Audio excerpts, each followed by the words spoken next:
नमस्कार।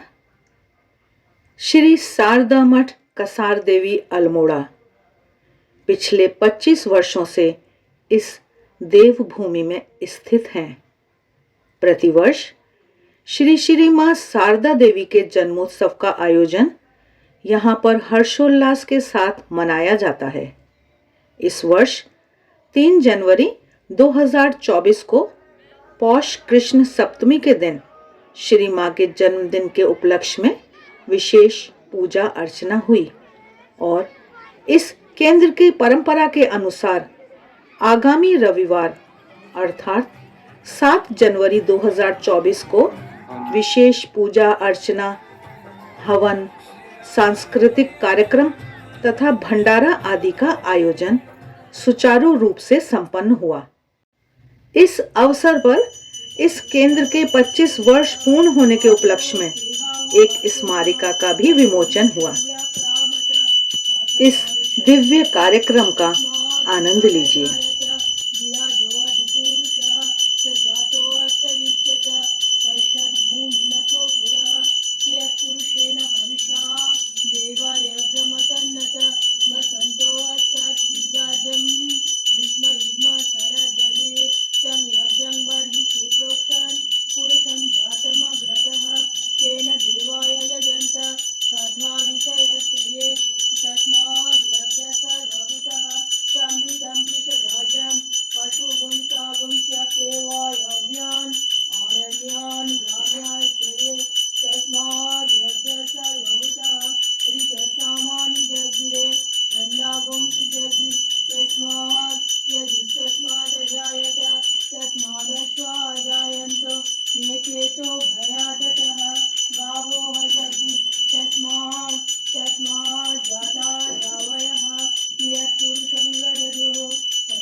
ओम वैश्वानर जात वेदे भावः ललिताक्ष सर्वकर्माणि साधय स्वाहा इदं सोपकर्णं नैवेद्यं श्री शारदा देवी नामाग्नये नमः।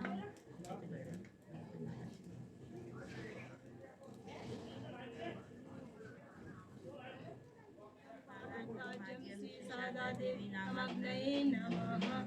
ओम वैश्वानर जात वेदे भावः ललिताक्ष सर्वकर्माणि साधय स्वाहा इदं ताम्बूलं श्री शारदा देवी नामाग्नये स्वाहा।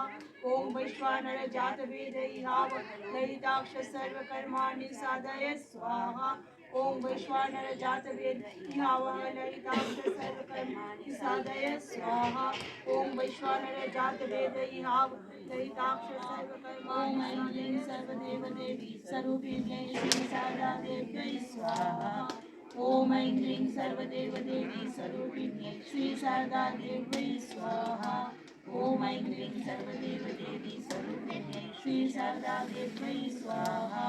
ओम ऐं ह्रीं सर्वदेव देवी स्वरूपिण्यै श्री शारदा देव्यै तत्सर्वं ब्रह्मार्पणं भवतु स्वाहा। मामदीयं च सकलं श्री शारदा देवी चरणे समर्पये। ओम पूर्णमदः पूर्णमिदं पूर्णात् पूर्णमुदच्यते पूर्णस्य पूर्णमादाय पूर्णमेवावशिष्यते। ओम शांति शांति शांति। जय श्री गुरु महाराज जी की जय। जय महामाई की जय। जय स्वामी महाराज जी जय। जय श्री कसार देवी की जय। जय श्री कैलाशपति दुर्गा माई हार्दिक अभिनंदन और स्वागत करती हूँ एवं आप सबको बधाई देती हूँ कि आज हमारी माँ का जन्मोत्सव मना रहे हैं। ये बेहद ही खुशी और उल्लास का महोत्सव है। तो हम सब आज अपनी वेशभूषा में आए हैं, मेरे सत्संग की सारी महिलाएं। बहुत अच्छा लग रहा है देख के। और इसके साथ साथ हम इस शमनो भगवद्वर्यमा शं नो इंद्रो बृहस्पतिः शं नो विष्णुरुक्रमः नमो ब्रह्मणे नमस्ते वायो त्वामेव प्रत्यक्षं ब्रह्मासि त्वामेव प्रत्यक्षं ब्रह्म वदिष्यामि ऋतं वदिष्यामि सत्यं वदिष्यामि तन्मामवतु तद्भक्तारमवतु अवतु माम् अवतु भक्तारम् ॐ शान्ति शान्ति शान्ति सर्वस्तरतु दुर्गाणि सर्वो भद्राणि पश्यतु सर्वा सद्बुद्धिमाप्नोतु सर्वा सर्वत्र नन्दतु ॐ सर्वे भवन्तु सुखिनः सर्वे सन्तु निरामयाः सर्वे भद्राणि पश्यन्तु मा कश्चित् दुःखभाग् भवेत् ॐ दुर्जना सज्जनो भूयात् सज्जनो शान्तिमाप्नुयात् शान्तो मुच्येत बन्देभ्यो मुक्ताश्चन्यान् विमोचयेत् ॐ सर्वाणि भूतानि विशन्तु सौख्यं सर्वा ये सत्संग से अलावा कहीं नहीं मिल सकता, क्योंकि सत्संग एक ऐसा मार्ग है जहाँ पर हम अपनी सारी गलतियों का, सारे अपने दुख दर्दों का वहाँ पर निवारण करते हैं। ये सरस्वती वंदना नृत्य पर संडे स्कूल के मध्यम वर्ग के बच्चे तैयार होंगे। या वीणा वरदण्डमण्डितकरा या श्वेतपद्मासना या कुन्देन्दु तुषारहारधवला या शुभ्रवस्त्रावृता या वीणा वरदण्डमण्डितकरा या श्वेतपद्मासना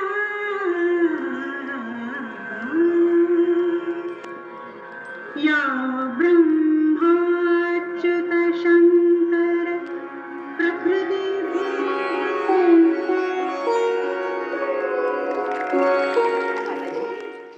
को मेरा सश्रद्ध प्रणाम। मठ के अन्य सभी सन्यासिनी माता जी, ब्रह्मचारिणी दीदी, गांव के विभिन्न गांव से आए हुए हमारी माताएं, भाई लोग और बड़े लोग, बुजुर्ग लोग और विभिन्न शहरों से आए हुए हमारे भक्तगण, माँ की सब प्रिय संतानें, सबको मैं प्रेमपूर्ण श्रद्धापूर्ण वंदन और नमन करती हूँ। सभी को पहले से आपको पता ही है कि माँ की अभी 171वीं जन्म जयंती चल रही है। तो उस अवसर में हम लोग पुनः यहाँ पर एकत्रित हुए हैं शारदा मठ के प्रांगण में। किस चीज के लिए? माँ ने जो अभय दिया है हम लोगों को, उसको केवल स्वीकार करने के, उसको केवल फील करने के लिए, अनुभव करने के लिए कि माँ जो है अभय दे रही है, सब समय हमको अभय दे रही है। क्या अभय दी है माँ ने? बार बार माँ कह रही है कि मेरी संतानें अगर कीचड़ में, धूल में सनी हुई होंगी तो मैं क्या उनको फेंक दूंगी? मैं ही तो उनको नहला करके, धुला करके गोद में उठाऊंगी। एक अभय वाणी पुनः कह रही है कि भय की क्या बात है, ठाकुर तो सब समय तुम्हारे साथ हैं, मैं माँ हूं ना, मैं तुम्हारे पीछे हूँ। जब भी जीवन में कोई संकट आएगा, विपत्ति आएगी, संघर्ष आएगा, दुख आएगा, कष्ट आएंगे, तो सब समय केवल एक ही बात याद रखना कि हमारी एक माँ है और मैं तुम्हारे पीछे खड़ी रहूंगी। बस आपको अपने यादों में माँ को संजोए रखना है। इतना ही काम हम लोग को करना है कि सब समय हमको माँ को याद करना है कि मेरी एक माँ है, चाहे मेरा सुख है या दुख है, हर समय वो मेरे पीछे खड़ी है, क्योंकि ये उसने हमको आश्वासन दिया है। माँ तो कभी झूठा नहीं बोल आश्वासन देगी ना, वो तो देवी हैं। तो उन्होंने कहा है कि सब समय मैं तुम्हारे साथ हूँ, इसलिए घबराओ न, किसी परिस्थिति में मत घबराओ। तो ये अभय वाणी को लिए। और एक माँ ने बोला है कि जो लोग यहाँ पर आज आए हैं और जो लोग किसी कारणवश आज यहाँ पर उपस्थित नहीं हो सके हैं और जो लोग भविष्य में आएंगे, अभी उनका जन्म ही नहीं हुआ है, भविष्य में आएंगे, उन सब के ऊपर मेरा आशीर्वाद सदा सर्वदा वर्षित होता रहेगा। ये माँ की वाणी है, माँ का अभय दान है। तो इसी अभय वाणी को हम लोग फिर से याद करने के लिए हम लोग सब यहाँ पर आज एकत्रित हुए हैं। केवल भंडारा में केवल मिठाई खाने के लिए नहीं आए हैं, हम लोग माँ की थोड़ी थोड़ी कुछ चीजें लेकर के हम लोग जाएंगे अपने घरों में, इसलिए यहाँ पर एकत्रित हुए हैं। तो इसलिए घबराइए नहीं, मुसीबतें तो आएंगी। माँ ने बोला है मनुष्य शरीर होगा तो मुसीबत आएंगी, परेशानियां तो आएंगी। कितने सारे ऐसे लोग होते हैं जो मुझे फोन करते हैं, मैं नाम नहीं बोल रही, मैं बता रही हूँ, मेरे पास ये मेरा एक्सपीरियंस है कि वो लोग आते हैं मेरे पास में और फोन से बोलते हैं कि ये परेशानी हो रही है, वो परेशानी हो रही है। हाँ, हो रही है, परेशानी तो होगी ही, पर ऐसा थोड़ा ना होता। इंसान का जब हमको जन्म मिला है तो उसमें दुख होगा, सुख है तो दुख भी होगा, क्योंकि ये दोनों आपस एक दूसरे भाई बहन है, ये लोग एक साथ में आएंगे। एक चीज आई, छाया है तो उसकी छाया की, जैसे हमारी छाया के साथ साथ हम भी हैं और हमारी छाया भी, एक साथ उसको अलग नहीं कह सकते हैं। तो सुख और दुख में इसलिए घबराना नहीं है। तो वो लोग फोन करते तो मैं कहती हूँ माँ को याद करो, क्योंकि माँ ने तो हमको अभयवाणी दी हुई है ना। माँ को आप लोग सब, तो ज्यादातर जो यहाँ पे बैठी हुई है महिलाएं सब माँ है, आपकी संतानों की आप लोग माँ है ना। तो आप अपनी संतानों को जितना समझती हैं, कोई पराया थोड़ा ना उतना समझ सकता है, कोई पड़ोस वाला थोड़ा ना उतना समझ सकता है। तो ये माँ जो है, माँ ने कहा है, किसी ने माँ से पूछा था कि माँ आप हमारी कैसी माँ हो, तो माँ ने कहा मैं तुम लोगों की सचमुच की माँ हूँ। सचमुच की मतलब, माँ का मतलब क्या होता है, ये सारा विश्व ब्रह्मांड है। इस सारे विश्व ब्रह्मांड के अंदर में जितनी भी माताएं हैं वो सारी माताएं, मैंने जो ये ब्रह्मांड है ना, ये सारा ब्रह्मांड माँ की उधर के अंदर में है। माँ का जो पेट है, गर्भ है, भांड के अंदर में ये सारा ब्रह्मांड समाया हुआ है। और ये सारी माताएं जो इस ब्रह्मांड के अंदर में है वो सब माँ के अंदर में है, अर्थात आप सब लोग माँ के अंदर में है। इसलिए ये हमारी जो माँ है, कौन सी माँ, ये जो यहाँ पर आज जिसका हम लोग जन्म जयंती मना रहे हैं आज यहाँ पर, ये माँ चिरकाल की है, सब समय की है। इसलिए अगर उनको, वो सचमुच की हमारी माँ है, वो हमारे दुख को भी समझेंगी, हमारे सुख को भी समझेंगी। किसी भी परिस्थिति में वो हमको असहाय अवस्था में नहीं छोड़ेंगे, केवल हमें विश्वास नहीं है। विश्वास अगर होगा तो हम लोग फिर बेमतलब से दुखी नहीं होंगे। तो दुख और सुख में बस माँ ने बोला एक ही काम करो, मुझे याद करो, और उसके बाद सारी रेस्पॉन्सिबिलिटी मेरे ऊपर छोड़ दो, मैं जो करूंगी ठीक ही करूंगी, मंगल ही करूंगी। बच्चा, आप लोग तो अपने संतान का मंगल ही सोचते हैं ना, मंगल के अतिरिक्त और कुछ थोड़ा सोचते हैं। तो ये तो हमारी सचमुच की माँ है। सच कैसी माँ है? माँ ने उत्तर दिया है, किसी ने जब उनसे पूछा तो माँ ने उत्तर दिया, हाँ मैं तुम लोगों की सचमुच की माँ हूँ, बनाई हुई माँ नहीं हूँ, धर्म वाली माँ नहीं हूँ, मुख बोली माँ नहीं हूँ, सचमुच की माँ हूँ। और ये सचमुच की माँ जो है, ऐसी माँ है जो हमको हर परिस्थिति में अपने गोद में उठा लेती है, हर परिस्थिति में गोद में उठा करके लेती है। जब हम बहुत शुद्ध हो जाएंगे, पवित्र हो जाएंगे, तब हमको अनुभव होगा, हम फील करेंगे कि हाँ सचमुच में हमारी, मेरी जो माँ है वो सब समय मेरे पास में है, हर दुख में हर सुख में वो मेरे साथ है। तो हमारा अभी क्या काम है? अपने को, स्वयं को पवित्र करना। अभी हमारी जो दीदी देखो इसने क्या कहते हैं, हंसी दीदी ने कितना सुंदर से बोला, उसने क्या क्या बताया इसको पवित्र करने के लिए? उसने कहा एक ही उपाय है, सत्संग। इसलिए ज्यादा से ज्यादा महिलाएं यहाँ पे आश्रम में आएंगी, सत्संग के बहाने आश्रम में आओगे तो इससे क्या होगा? मन पवित्र होता है। सत्संग करने से मन पवित्र होगा, और मन पवित्र होगा तो माँ की कृपा अनुभव करोगे। माँ की कृपा अनुभव करने का मतलब होता है कि माँ सुख में और दुख में, विपत्ति में, संकट में हमारे साथ खड़ी हुई है। ये आश्वासन हमको मिलेगा अंदर से। कब? जब हम पवित्र होंगे।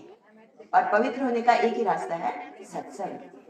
आप सब, इसलिए सत्संग में वो जैसे उसने बोला है, मुझे, मैं भी यही अनुरोध करूंगी, आप सब लोग आएंगे। पिछले 25 वर्षों से हम लोग, पिछले 25 वर्ष पूर्व जब हम लोग यहाँ पर एक अनजाने प्रदेश में एक अनजाने व्यक्ति के समान जब यहाँ पर आए थे, तो कोई हमको नहीं जानता था। लेकिन हम लोग तो बहुत बड़ी चीज लेकर के हाथ में लेकर के आए थे ना। हमसे बोल के मैं, हमारे जो माता जी लोग हैं हमारे सामने, आज हमारा सौभाग्य कि हमारे प्रभुपद माता जी जो बहुत पहले से यहाँ पे 95 से यहाँ पर है, इसकी स्थापना होने से भी पहले से वो लोग कितना संघर्ष कर रहे थे यहाँ पर। किस लिए? कुछ एक संदेश लेके आए थे। किसका? माँ का। एक माँ का संदेश लेकर के आए थे। अब उस संदेश को क्यों कैसे कैसे आप लोग तक पहुंचाएंगे? क्योंकि आप लोग तो हमको जानते ही नहीं थे और हम आप लोगों को पहचानते नहीं थे। आप हमारे मठ में नहीं आते थे और हम आपका गांव नहीं जानते थे। तो फिर भी हम लोगों ने कहा कि नहीं, हमने तो कदम पहला उठाया है तो हमको ही जाना पड़ेगा। स्वामी जी ने एक जगह है, if mountain doesn't come, if the mountain doesn't come to Muhammad, Muhammad go to the mountain, बोला है ना। अगर आप लोग, अगर कोई किसी को कुछ सीखना है, मान लीजिए ज्यादा इतना ज्ञान नहीं है, तो वो नहीं जाता है टीचर के पास में। अगर नहीं जा रहा है तो टीचर खुद उसको आना, टीचर को उसके पास जाना चाहिए। तो हम लोगों ने क्या सोचा, माता जी लोगों ने बोला कि हम लोग गाँव जाएंगे। तो हम लोग गाँव जाते थे महिलाओं की खोज में, कि हम लोग थोड़ा उनके साथ में कुछ शेयर करेंगे। और हमारी यहाँ की महिलाएं कुछ ऐसी नहीं, ऐसी वैसी नहीं है, ये लोग बहुत अच्छी हैं। आप सब लोगों के बारे मुंह के सामने मैं तारीफ कर रही हूँ। यहाँ के गांव की महिलाएं बहुत ही अच्छी हैं। जब हम लोग वहां पे गए, अननोन, हम लोग तो अनजाने थे, हम जब वहां गए तो हम लोग को बैठाया, कितनी बड़ी गैदरिंग हुई, सब लोग आए। फिर हम लोगों ने कुछ कुछ माँ के बारे में, ठाकुर के बारे में कुछ कुछ उन लोगों को बोला। और फिर हम लोगों ने चाय पिलाई, बिस्किट खिलाए, और बहुत खुश हुए लोग। फिर हम लोग वापस आ गए। फिर नेक्स्ट मंथ में हम लोग सोचा फिर से जाएंगे। फिर हम दोबारा गए। सेकंड ट्रिप में हम फिर दोबारा गए। फिर थर्ड ट्रिप में हम दोबारा गए। थर्ड ट्रिप में कितना सुंदर रेस्पॉन्ड। महिलाओं ने बोला कि माता जी, आप लोग इतना कष्ट करके नीचे क्यों आएंगे? इतना पहाड़ से नीचे चल चल कर, क्यों? आपको तो आदत भी नहीं है। हम लोग ऊपर आएंगे, आपके पास में शारदा मठ में हम आएंगे। फिर तब से ये हमारी महिलाएं ऊपर आने लगी और ये धीरे धीरे हम लोगों से मठ से जुड़ने लगी हैं। और इस तरह से हमारी यात्रा शुरू हुई। यहाँ की अल्मोड़ा की जो यात्रा थी ये शुरू हुई और बहुत सारे सेवामूलक कार्य हम लोगों ने करने शुरू करे, और सब आप लोगों के सहयोग से। और उसी का ही आप एक फल देख रहे हैं। ये जो हमारी हंसी खड़ी हुई यहाँ पर, ये देखिए कितना सुंदर प्रोडक्ट तैयार हुआ है। आज ये 25 वर्ष में के बाद में वो कितना इसका अंदर में साहस आया है कि वो शारदा मठ में शारदा, माँ शारदा की जन्म जयंती के अवसर पर, जहाँ पर कि बड़े बड़े दिग्गजों को भी चांस नहीं मिलता है, यहाँ पे खड़े होकर के एंकरिंग कर रही है माँ के लिए। तो ये कोई छोटी बात है? कितना बड़ा अचीवमेंट है कि यहाँ पर वो साहस करके एंकरिंग। मैंने जब सुबह 25 वर्ष इसी साल हमारा कंप्लीट हुआ है, जो कि सिल्वर जुबली के रूप में हम लोग मना रहे हैं। इसको हम लोगों ने मनाया है मई के महीने में। तो इस अवसर पर हम लोगों ने इन 15 वर्षों की हम लोग के क्या क्या कार्य, हम लोगों ने सेवामूलक कार्य हम लोगों ने किए हैं, उन सब हमारा अचीवमेंट क्या क्या था, वो सारे अचीवमेंट्स जो है उस पुस्तक के अंदर में लिपिबद्ध किए गए हैं। तो आज मैं यहाँ पर इस मंच से खड़े होकर के विशेष अनुरोध करूंगी कि एक पुस्तिका के आधार, उसका पुस्तिका का नाम दिया है रजत आभा। तो इस रजत आभा का उन्मोचन करने के लिए मैं माता जी को थोड़ी देर से, प्रभा माता जी को बुलाती हूँ। उससे पहले मुझे 2 शब्द कहने हैं आप लोगों से कि सब लोग इस पुस्तक को, जिस इसका सामर्थ्य करें, इस पुस्तक को यहाँ से खरीदिए, खरीद करके पढ़िए और लाभान्वित होइए।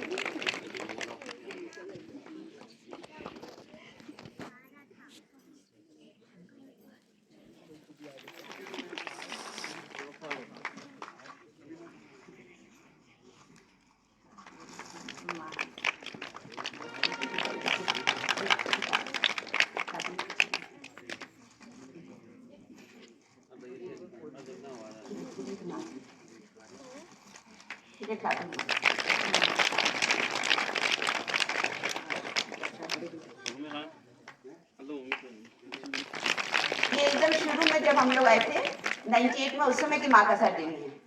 अब नहीं, अब तो चेंज हो गया। ये तो बहुत प्यारी थी, बहुत सुंदर, छोटी सी।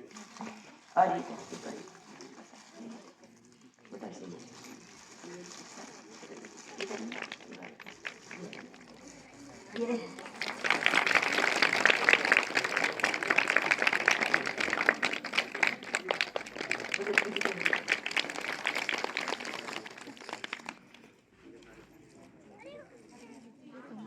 शारदा देवी की वाणी है। श्री माँ शारदा देवी की वाणी। जैसे फूल को हिलाने डुलाने से सुरभि निकलती है, चंदन को घिसने से सुगंध निकलती है, वैसे ही भगवत तत्व की चर्चा करते करते तत्व ज्ञान का उदय होता है।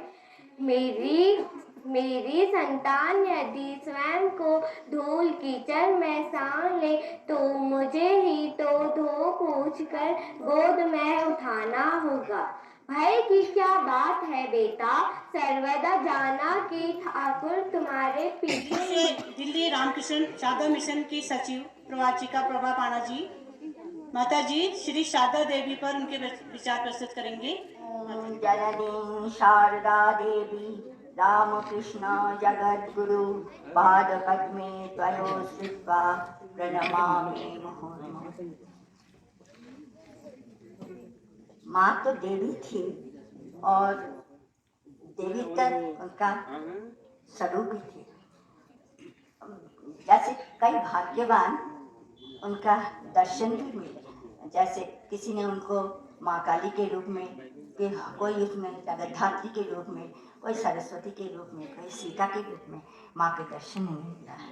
आज हम वेदों की भाषा में यानी शास्त्र की उपलब्धियां से माँ की जीवन गाथा के साथ मेल से मैं कुछ कहूँगी। युग युग में मुनि ऋषियों ध्यान तपस्या के माध्यम से जो उपलब्धियां किए हैं वो ही मंत्र के रूप में शास्त्र में वर्णन किया है, जो जग के मंगल के लिए वेद वेदांत गीता उपनिषद रूप शास्त्र में वर्णित हुए हैं।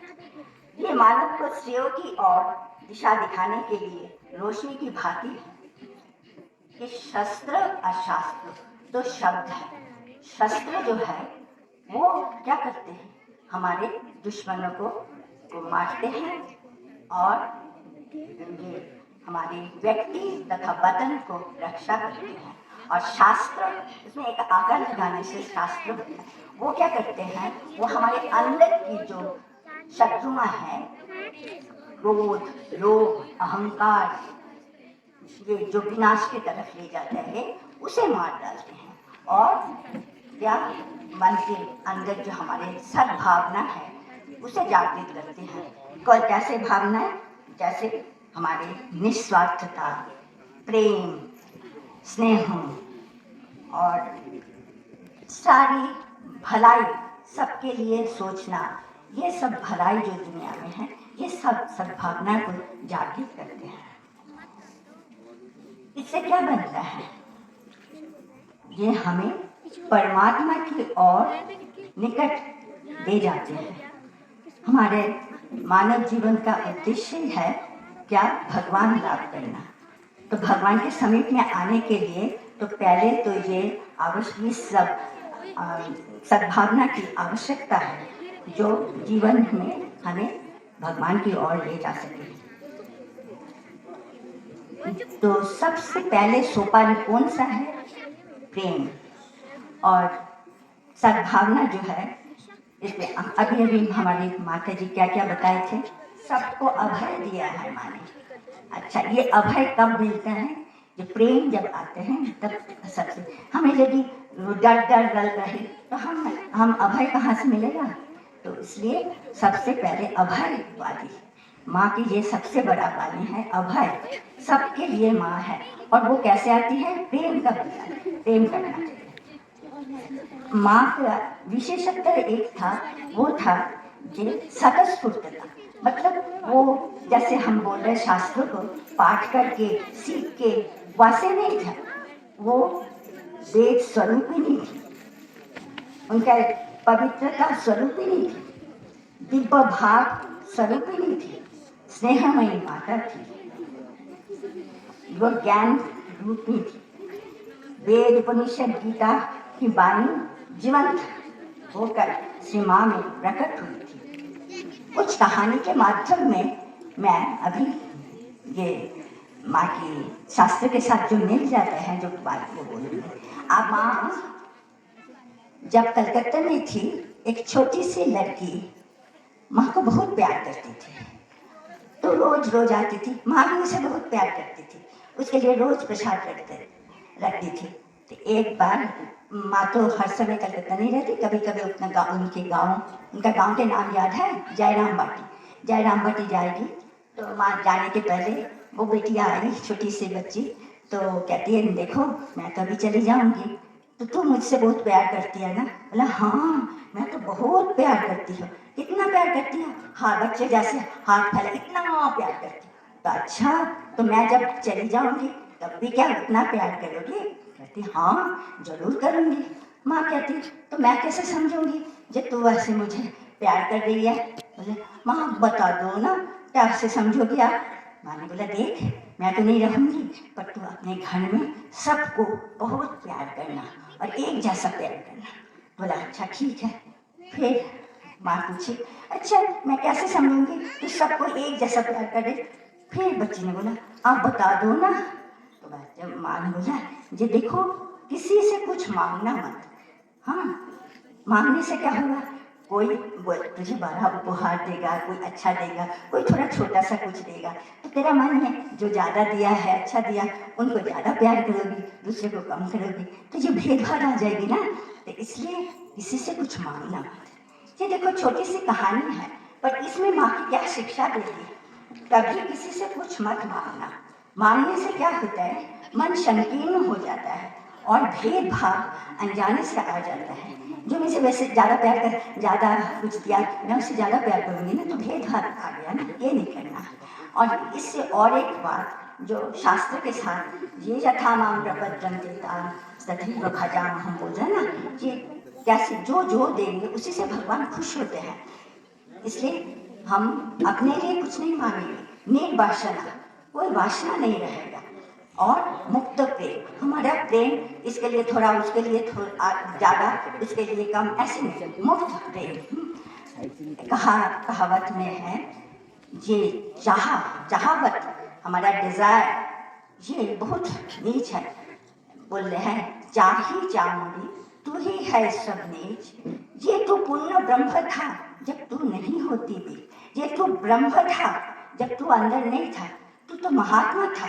ये चाह आज मेरा एक घर हो जाए, कल उसके साथ एक गाड़ी हो जाए, अब एक गाड़ी में 2 गाड़ी हो जाए। ये चाहवत का हमारा सीमा परिसीमा नहीं है और ये कभी पूर्ण भी नहीं होता है। जैसे एक बर्तन में यदि छेद रहे और उसमें पानी डालो तो क्या वो बर्तन कभी पूर्ण होगा? नहीं होगा। उसी तरह मानव जीवन में हमारा ये चाहवत जब तक रहेगा तब तक कभी पूर्ण नहीं होगा। पर दूसरे के लिए सोचो दिल खुला उस वक़्त कोई ये चमार ये जो चाहवत रूपी जो चमार है वो अंदर नहीं प्रवेश कर सकेगी। ऐसी है एक बार जगन्नाथपुरी में माँ दर्शन करिए। कहावत ऐसी भी है जो जगन्नाथ जी का दर्शन करने से रथ में तो फिर मुक्त हो जाते हैं। माँ को तो बहुत आनंद हुआ, इतने सारे लोग सब मुक्त हो जाएंगे एक साथ। फिर उसके थोड़े बाद उनका मन में आया ये तो नहीं हो सकता है, क्या ये लोग सब निर्वासना है? क्या इनका प्रेम शुद्ध विशुद्ध प्रेम है? यदि विशुद्ध प्रेम से भगवान को देखे, भगवान को चाहे, भगवान को प्रार्थना करे, जरूर ये मुक्त हो जाएंगे। ऐसे है तो बोलते हैं ये देखिए हमारे शास्त्र के साथ मिला देते हैं ये नैव वाचा न मनसा प्राप्त साकी न चक्षु। ये वाक्य मन चक्षु द्वारा नहीं, इंद्रिय द्वारा भी नहीं, केवल शुद्ध प्रेम शुद्ध चित्त से भगवान प्राप्ति होता है। तेषां ज्ञानी नित्ययुक्ता एक भक्ति विशिष्यते। ऐसे और एक कहानी बताऊं। नारद जा रहे थे वैकुंठ में, जाते जाते रास्ते में देखा एक साधु खूब तपस्या कर रहे थे।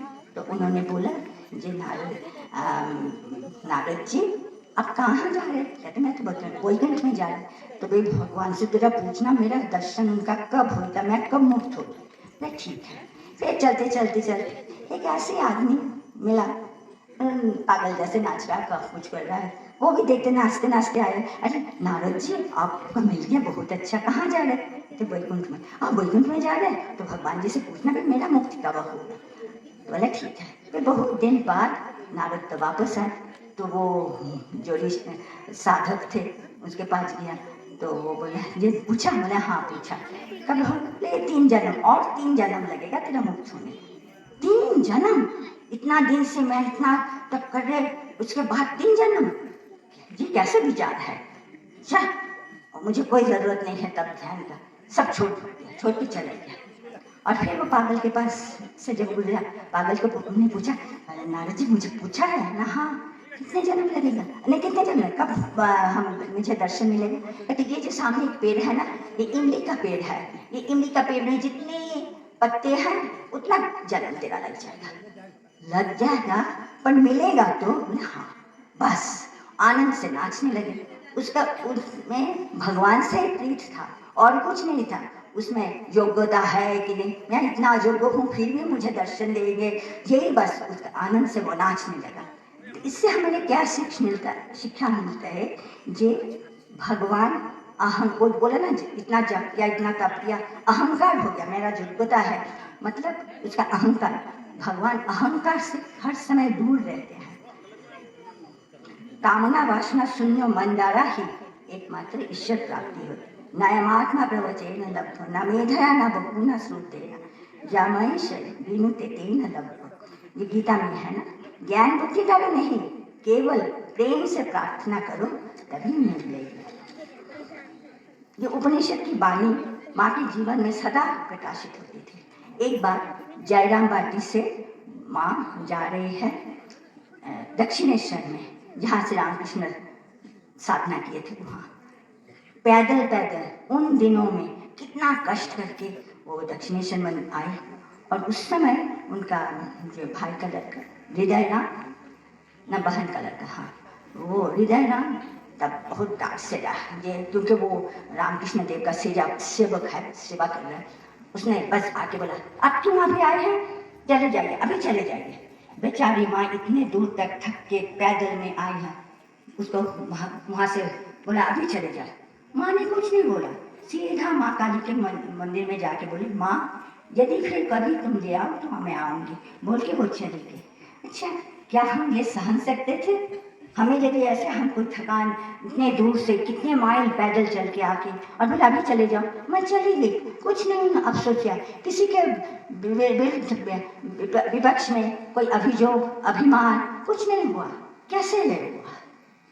ये ही है, ये उनका ये सहनशीलता की शक्ति, ये कुछ थोड़ा बहुत नहीं, ये बहुत ऊंची आध्यात्मिक शक्ति, आध्यात्मिक अनुभूति से मिली थी। माँ की ये अभेद भाव, मतलब भेदा भेद नहीं, ये छोटा बड़ा, ये दूसरा, ये मैं तो ये सब नहीं, सब बोलते सभी तो एक है, मैं किसका निंदा करूं? जब एक परमात्मा ही सब में विराजित है तब कौन पराया है और कौन अपना? जैसे दांत और जीभ मुंह में है, दोनों यदि लड़ पड़े और दांत यदि जीभ को काट दे तो किसको दर्द लगेगा? उसी तरह हमें जो माँ है उसके पास सब एक जैसे है। उपनिषद में वही बताए हैं, सर्वभूतेषु चात्मानं ततो न विद्यते। उपनिषद की मंत्र ही माँ के जीवन दर्शन था। माँ कहती थी साधन करते करते, जब जो मैं जब देखती हूँ मेरे भीतर जो है वैसे तुम्हारे भीतर भी वो ही है। दूल्हे बागती मतलब जनजाति और कोई जाति कोई प्राणी, उसमें भी वही है, मतलब वो कौन है? वही भगवान सबके अंदर है, परमात्मा बसे हैं सबके अंदर। हाँ, तो किसी से भेदभाव कैसे मैं करूँ? एक बार सेवक महाराज एक बिल्ली को मारा तो बोला, ज्ञान, उनका नाम ज्ञान महाराज था, ज्ञान वो बिल्ली को मत मारो, उसके भीतर भी तो मैं ही हूँ ना। ये इस दृष्टिकोण से माँ किसी को दोष नहीं देखते थे, कहते थे अद्वैत ज्ञान की अनुभूति से ऐसे होते हैं। अद्वैत ज्ञान मतलब भगवान और भक्त एक हो जाता है, जहाँ वो अद्वैत है। गीता में कहा है ब्रह्म को, ब्रह्म जो ब्रह्म है, ब्रह्म निर्दोष ब्रह्म है। तो इस निर्दोष ब्रह्म में मन स्थित होने के कारण ही ऐसे परिस्थिति में माँ सबको सहन देती थी। इस भूलोक के सभी वस्तु व्यक्ति में माँ अपने आप को ही देखती थी, इसलिए उनके पास कौन अपना पराया कुछ ना था। उसके मन में ये ऐसे करने से क्या होता है, आनंद और संतुष्टि, ये दोनों चीज जो सबसे बड़ा धन है मानव जीवन का।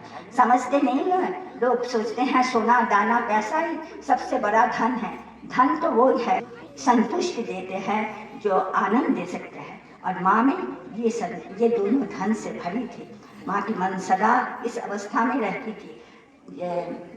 श्री रामकृष्ण के एक स्तोत्रों में है, विज्ञान पीयूष निमग्न मूर्ति स्पर्श ज्ञान दया करे ना।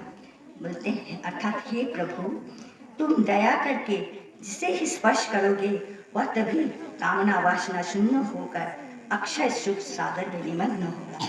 माँ कहती थी जे मेरा अंदर हृदय में सदा आनंद का घड़ा पूर्ण रहती है, इसलिए माँ पुकारती है आप हम सबको अमृतस्य पुत्रा।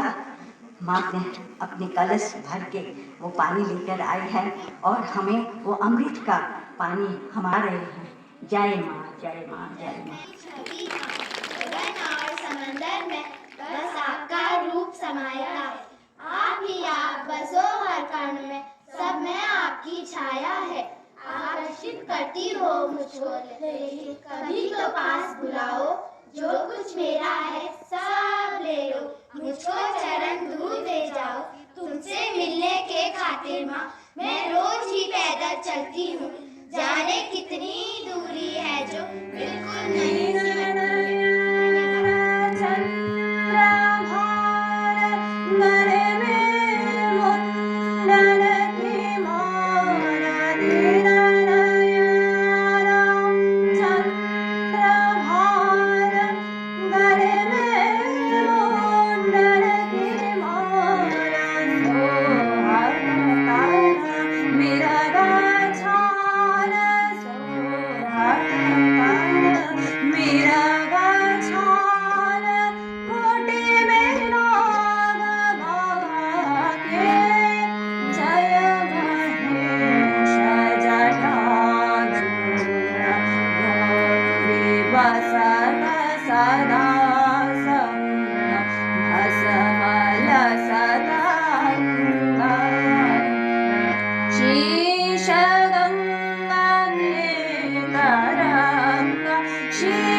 प्रकृति देने के लिए ही इसलिए अपनी खुशी से ही दो।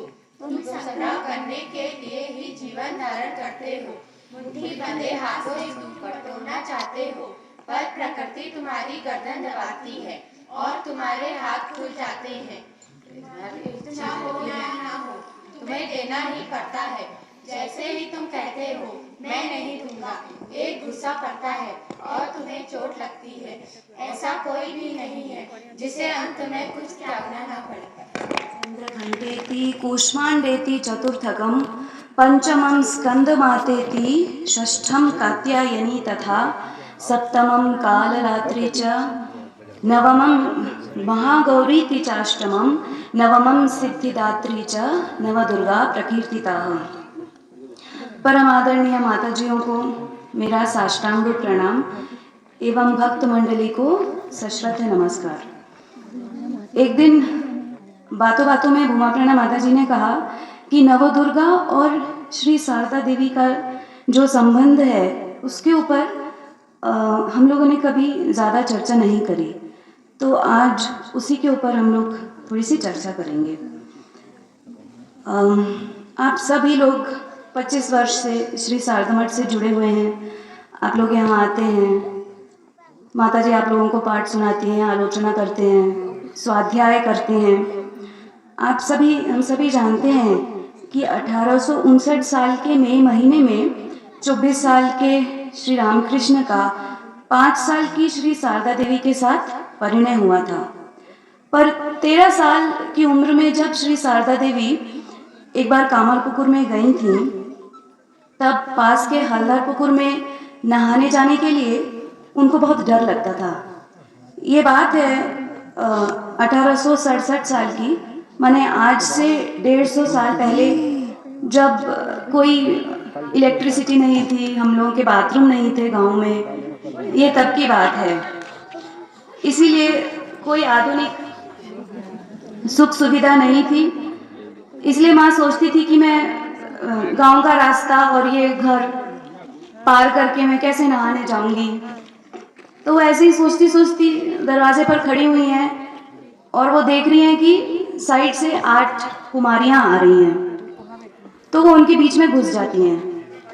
अब हम इस सीन को यदि विजुअलाइज करने की कोशिश करें तो इसका अर्थ हुआ कि 4 कुमारियां सामने हैं, बीच में श्री माँ शारदा देवी और उनके पीछे और 4 कुमारियां हैं। ये लोग 9 लोग चलते चलते हल्दरपुकुर में जाते हैं, वहाँ पे स्नान और नित्य कर्म समाप्त करते हैं और उसके बाद वैसे ही वापस आ जाते हैं। ये जो रूटीन है, ये प्रोग्राम, माँ जितने दिन वहाँ पर थी गांव में, रोज यही प्रोग्राम चलता था। माँ को लगता था कि ये 8 लोग कौन हैं। वो सोचती थी कि कहाँ से आते हैं, रोज एक ही समय पर आ जाते हैं, मैं भी इन लोगों के साथ रोज चली जाती हूँ। पर उन्होंने कभी उनसे बात नहीं करी। हम लोगों को ये एक थोड़ा सा सोचना पड़ेगा कि 150 साल पहले हम लोगों की मानसिकता कैसी थी। सब समय हम लोग घूंघट में रहते थे। श्री माँ का मुख स्वामी विवेकानंद ने भी कभी नहीं देखा था, सिर्फ उनके चरण देखे थे। किसी से बात करना तो दूर की बात है, इसलिए माँ ने उनसे कभी नहीं पूछा। ऐसे होते होते वो वहां से चली गई। अब यदि हम देखें कि ये जो 9 दुर्गा, अगर हम सोचें कि ये 9 लोग कौन थी, तो 9 दुर्गा से यदि हम समझने की कोशिश करें तो पहले 4 हुई शैलपुत्री, ब्रह्मचारिणी, चंद्रघंटा और कुष्मांडा। उनके बीच में है श्री माँ अर्थात पंचम देवी, जिनका नाम है स्कंद माता, और उनके पीछे फिर से 4 कात्यायनी, कालरात्रि, महागौरी और सिद्धिदात्री। तो श्री माँ के सामने है देवी कुष्मांडा और उनके पीछे है कात्यायनी अर्थात कसार देवी। मुझसे बेहतर आप लोग जानते हैं कि कसार देवी को कात्यायनी माँ बोला जाता है। उत्तराखंड में इस नवदुर्गा के प्राचीन मंदिर आप लोग मुझसे बेहतर जानते हैं। शैलपुत्री का मंदिर हरिद्वार में है, जहाँ बोला जाता है कि देवी सती की नाभि पतित हुई थी। माँ ब्रह्मचारिणी इंद्रेश्वरी का मंदिर बगड़ के इनोली गांव में है। चंद्रघंटा का मंदिर कौसानी में है, जिसे स्विट्जरलैंड ऑफ इंडिया कहा जाता है। कुष्मांडा माँ का प्राचीन मंदिर रुद्रप्रयाग के अगस्त्य मुनि ब्लॉक के सिल्ला गांव में है और कहा जाता है कि महर्षि अगस्त्य की कांख से कुष्मांडा देवी का जन्म हुआ था। पंचम है हमारी स्कंद माता, जिनको इस नाम से कोई मंदिर नहीं मिलता है। टिहरी में कद्दूखाल में जो सुरकंडा देवी का मंदिर है, जहाँ पर माना जाता है कि देवी सती का सिर गिरा था, वहाँ पर उनका मंदिर माना जाता है। इनके बाद हैं कात्यायनी देवी, ऊपर कसार देवी माँ। उनके बाद हैं कालरात्रि, इनका मंदिर उत्तराखंड के डाबखाल में बताया जाता है। जो महागौरी हैं, उनका मंदिर हरिद्वार के बिल्व पर्वत पर है, जहाँ सती देवी की मान्यता है कि नाभि गिरी थी। और नवम होच्छे लास्ट होच्छे सिद्धिदात्री दुर्गा मंदिर, जो कि बजौली में है। अब हम श्री माँ के जीवनी से स्कंद माता का जो संबंध है उस पर थोड़ी सी आलोचना करेंगे। जैसे कि प्रभा प्रणा माता जी ने आप लोगों को बताया कि जब भक्त लोग उनसे मिलने आते थे तो उन्होंने अलग अलग देवी के रूप में माँ के दर्शन किए। माँ किंतु स्वयं को कभी काली, कभी राधा, कभी मृत्युंजय, भगवती, लक्ष्मी और आद्या शक्ति के रूप में उन्होंने स्वीकार किया है। एक स्वामी केशवानंद जी को कह रही हैं कि षष्ठी, शीतला ये सब मेरे ही अंश हैं। हरीश की घटना में हम देखते हैं कि वो असुर शमनी बगला मूर्ति धारण कर रही हैं और स्वामी विवेकानंद ने कहा था कि इस बार श्री श्री माँ बगला के अवतार हैं, पर इस बार सरस्वती मूर्ति में उनका आविर्भाव हुआ है। अर्थात ऊपर महाशांत भाव है परंतु भीतर संहार मूर्ति है। आप लोग आज यहाँ श्री श्री माँ की जन्म जयंती के उपलक्ष्य में आए हैं। नीचे मंदिर में आप लोगों ने देखा होगा कि आज एकादशी है, श्री राम बैठे हैं और उनके नीचे एक महाराज की भी फोटो रखी थी, वो है स्वामी शिवानंद। जब श्री श्री माँ की महासमाधि हुई तब स्वामी शिवानंद जी ने कहा था कि सती देवी के एक एक अंग से भारत में 51 शक्तिपीठ हुए हैं, पर आज यहाँ अर्थात बेलूर मठ में सती देवी का पूरा शरीर बेलूर मठ की मिट्टी में मिल गया है। तो सोचो बेलूर मठ कितना पवित्र और विशाल शक्तिपीठ है। शास्त्रों में कहा गया है कि स्कंद माता के 4 हाथ हैं, 3 नेत्र हैं और वे सिंह की सवारी करती हैं। सिंह अर्थात धर्म, वेदांत केसरी। जैसा कि गीता में भगवान श्री कृष्ण ने कहा है, धर्म संस्थापनार्थाय संभवामि युगे युगे। धर्म की संस्थापना करने के लिए मैं युग युग में सम्यक रूप से शरीर ग्रहण करता हूँ। स्कंद माता को कहीं कहीं पर पद्मासनी भी कहा गया है। और यदि हम माँ के 4 हाथों की वर्णना देखें तो एक हाथ से वे भक्तों को अभय प्रदान कर रही हैं, एक हाथ से उन्होंने अपने पुत्र स्कंद को गोदी में बिठा के रखा है और बाकी 2 हाथों में उनके कमल है। जैसा कि भूमा प्रणा माता जी ने आज शुरू में ही शुरू किया कि श्री श्री माँ अभय कैसे सबको प्रदान करती थी। उनकी जीवनी के प्रत्येक पन्ने पर हम देखते हैं कि माँ सिर्फ साधु सन्यासियों को नहीं, गृहस्थों को भी अभय प्रदान कर रही हैं। पतिता नारी, चोर, डकैत, पापी तापी, अत्याचारी, देशी विदेशी, उन्होंने सभी को अभय प्रदान किया है। नव दुर्गाओं के बीच में एकमात्र स्कंद माता ही हैं, अगर हम ध्यान से देखें, जिनका मातृ स्वरूप है। और श्री रामकृष्ण ने पूरा जीवन यही मातृ साधना करी थी। 5 जून 1872 में 19 साल की उम्र में, 19 साल माने कि जब हम लोग की टीनेज खत्म हो जाती है, तब श्री रामकृष्ण ने श्री शारदा देवी की षोडशी पूजा करके उसी मातृभाव के विकास हेतु श्री श्री माँ को इस जगत में अपने प्रतिनिधि स्वरूप में स्थापित करके गए थे। अब ये स्कंद कौन है? स्कंद को शास्त्रों में शाण मातुर कहा जाता है, अर्थात उनकी 6 कृत्तिका जो होती है तारे, वो 6 माता कार्तिकेय की हैं। कोई विद्वान कहते हैं कि 6 जो हम लोगों के आस्तिक दर्शन हैं, आस्तिक दर्शन माने जो वेद को प्रामाणिक मानते हैं, वो हैं कार्तिकेय की 6 माता। तो कार्तिक माने वही वेद ज्ञान, तो स्कंद माता माने वेद माता, ज्ञान की माता जो है सरस्वती। श्री रामकृष्ण ने कहा है कि माँ के लिए कहा है कि वो शारदा हैं, सरस्वती हैं और इस बार ज्ञान देने के लिए आई हैं। इसके बाद शास्त्र कहते हैं कि हम लोगों के शरीर में जितने चक्र हैं उसमें स्कंद माता का स्थान है विशुद्ध चक्र अर्थात कंठ में।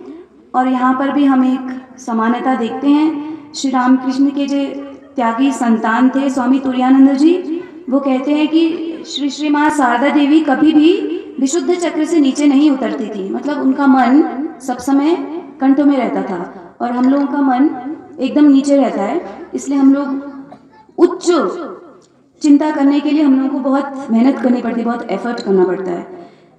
माँ का जो मन सब समय विशुद्ध चक्र कंठ में रहता था, उसका अर्थ है कि दैनिक जीवनचर्या में भी श्री श्री माँ उसी दिव्य भाव में रहती थी और शायद इसीलिए सब देशी विदेशी सबके साथ श्री श्री माँ का जो संपर्क था वो बहुत ही दिव्य था और समान था।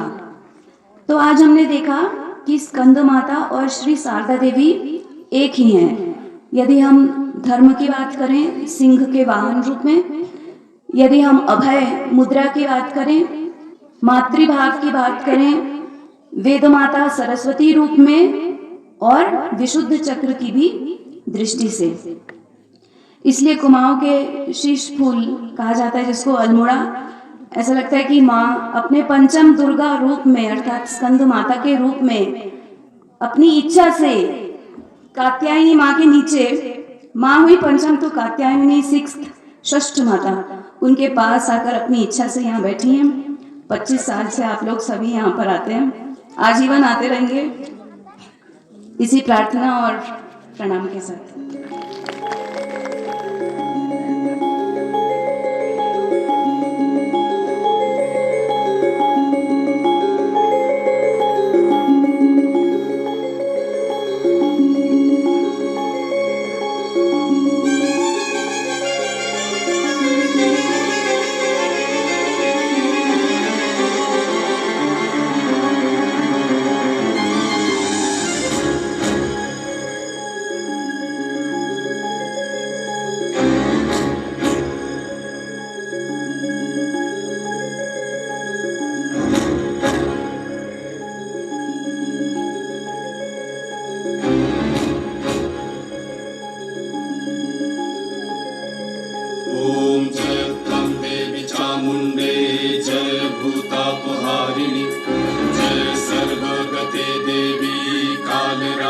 नमस्तुते जय त्वं देवी चामुण्डे जय भूतापहारिणि जय सर्वगते देवी कालरात्रि नमस्तुते जयन्ती मंगला काली भद्रकाली कपालिनी दुर्गा शिवा क्षमा धात्री स्वाहा स्वाहा नमस्तुते या देवी सर्वभूतेषु मातृरूपेण संस्थिता नमस्तस्मै नमस्तस्मै नमस्तस्मै नमो नमः नमस्तस्मै नमस्तस्मै नमस्तस्मै नमो नमः नमस्तस्मै नमस्तस्मै नमस्तस्मै नमो नमः नमस्तस्मै नमस्तस्मै नमस्तस्मै नमो नमः।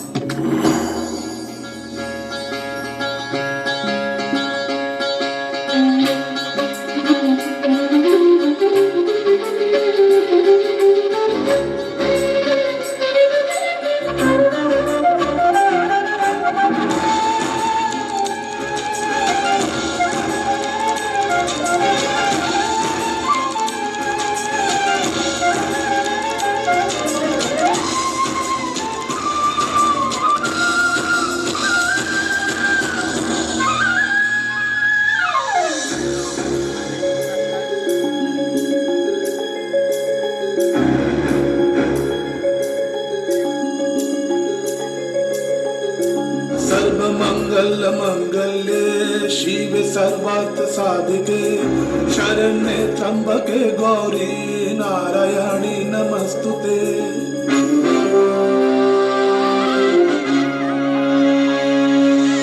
सर्वमंगल मंगल्ये शिव सर्वार्थ साधिके शरण्ये त्र्यंबके गौरी नारायणी नमस्तुते। सृष्टि स्थिति विनाशनां शक्तिभूते सनातनी गुणाश्रये गुणमये नारायणी नमस्तुते। शरणागत दीनार्थ परित्राण परायणे सर्वस्वती हरे देवी नारायणी नमस्तुते। या देवी सर्वभूतेषु नातिरूपेण संस्थिता नमस्तस्मै नमस्तस्मै नमस्तस्मै नमो नमः नमस्तस्मै नमस्तस्मै नमस्तस्मै नमो नमः नमस्तस्मै नमस्तस्मै नमस्तस्मै नमो नमः नमस्तस्मै नमस्तस्मै नमस्तस्मै नमो नमः। हो सकता है सैकड़ों युगों तक कूड़े के ढेर में दबा रहे लोगों की आंखों से दूर, लेकिन देर सवेर वो आत्म प्रकाश फैलाएगा ही। सत्य अविनाशी है, धर्म अविनाशी है, पवित्रता अविनाशी है। आप ही की अभिलाषी हूँ मैं, बहुत हो चुका अब हे माँ कितना और न चाहोगी। गोद में ले लो और मैं रो लूं, मलिनता सब धुल जाएगी। लुका छिपी मत खेलो, अब तो सामने आ जाओ, प्यारी बेटी धीरज रखो कहकर मुझको गले लगा। अमर आनंद के हिस्सेदार पवित्र और पूर्ण हो। ऐ पृथ्वी निवासी ईश्वर स्वरूप भाइयों, तुम भला पापी, मनुष्य को पापी कहना ही पाप है। यह कथन मानव स्वरूप पर एक लांछन है। ए सिंगो, आओ और अपने गाय भेड़ बकरी होने का ब्रह्म दूर कर। गिरिजे माँ अनंत रूपिणी, अनंत गुणवती, अनंत नामिनी, गिरिजे माँ शिव है मोहिनी, विश्व विलासिनी, शिव है मोहिनी, विश्व विलासिनी, राम कृष्ण जय दायिनी माँ, राम कृष्ण जय दायिनी माँ, अनंत रूपिणी, अनंत गुणवती, अनंत नामनी, गिरिजे माँ। भजन के लिए आमंत्रित करना चाहूंगी मेरे साथ की बहनें भजन करेंगी।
ओके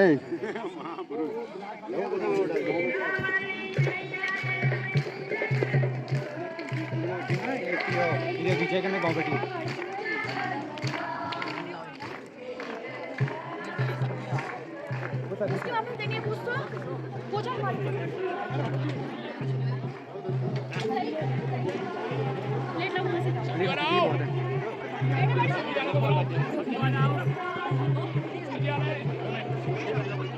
ऊपर को बैठो अरे तू आ जा